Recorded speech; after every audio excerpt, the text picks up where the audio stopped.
ముఖ్యమంత్రి గారి దగ్గరికి 10 సార్లు తిరిగి, మంత్రుల దగ్గరికి 10 సార్లు తిరిగి కోట్లాది రూపాయలు గ్రాంట్లు తీసుకొచ్చాము.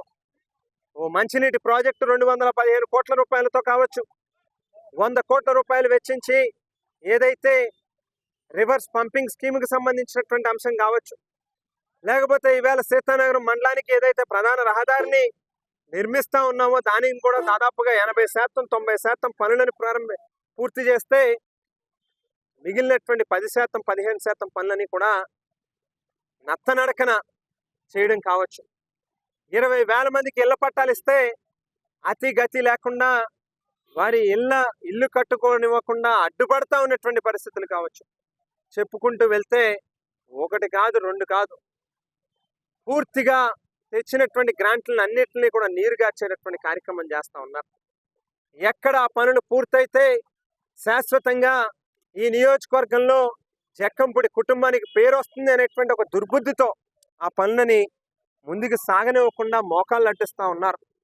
అయితే అభివృద్ధి కార్యక్రమాలను జరగనివ్వకపోవడం ఒక ఎత్తు అయితే, మరో పక్కన ఇదే కూటమి పార్టీలకు సంబంధించినటువంటి నాయకులు ఈ సోకాళ్ళు ప్రతినిత్యం దొంగతనానికి పాల్పడేటటువంటి ఈ దొంగలు ఎవరైతే గతంలో విజయవాడ నగరంలో బాటా షోరూంలో చేసినటువంటి దొంగతనాలు కావచ్చు, అక్కడి నుంచి ప్రారంభమై ఈరోజు ఈ నియోజకవర్గంలో వేలాది లారీలు మట్టిని కూడా దోచుకెళ్తా ఉన్నటువంటి పరిస్థితులు ఈవేళ కనిపిస్తూ ఉన్నాయి.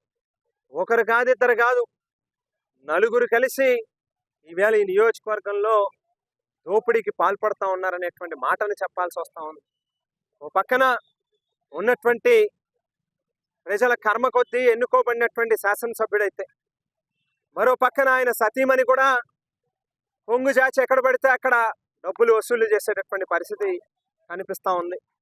మరో పక్కన బొడ్డు వెంకటరమణ చౌదరి గారు కావచ్చు, లేకపోతే పురంధేశ్వరి గారు కావచ్చు, వీళ్ళిరువురు కూడా మాట్లాడకుండా, నోరు తెరవకుండా ఇతను చేసేటటువంటి తప్పుల్ని కళ్ళప్పగించి చూస్తూ ఉన్నారని అంటే మేమేమని అనుకోవాలి అని చెప్పని అడుగుతూ ఉన్నాం. ఇవాళ వీళ్ళు దోపిడీ చేసేటటువంటి ఈ కోట్లాది రూపాయల్లో వీళ్ళకి కూడా వంతులేస్తా ఉన్నారా? బొడ్డు వెంకటరమణ చౌదరి గారికి కూడా ప్రతినిత్యం బ్యాగులు అందుతూ ఉన్నాయా? లేకపోతే పురంధేశ్వరి గారికి కూడా ప్రతినిత్యం ఆవిడకి వెళ్ళేటటువంటి ప్యాకేజ్ కూడా ఆవిడకి వెళ్తుందా అనేటువంటి ప్రశ్న ఇవాళ ప్రజల్లో ఉత్పన్నం అవుతూ ఉంది. లేని పక్షంలో ఎందుకు వాళ్ళు కూడా ముక్కును వేలేసుకుని ఊరికనే గమనిస్తారు? ఇది తప్పు అని చెప్పి ఖండించాలి కదా అని చెప్పని అడుగుతూ ఉన్నాం. ఒక పక్కన విపరీతమైనటువంటి ఇల్లీగల్ మైనింగ్ ఒక పక్కన అయితే, మరో పక్కన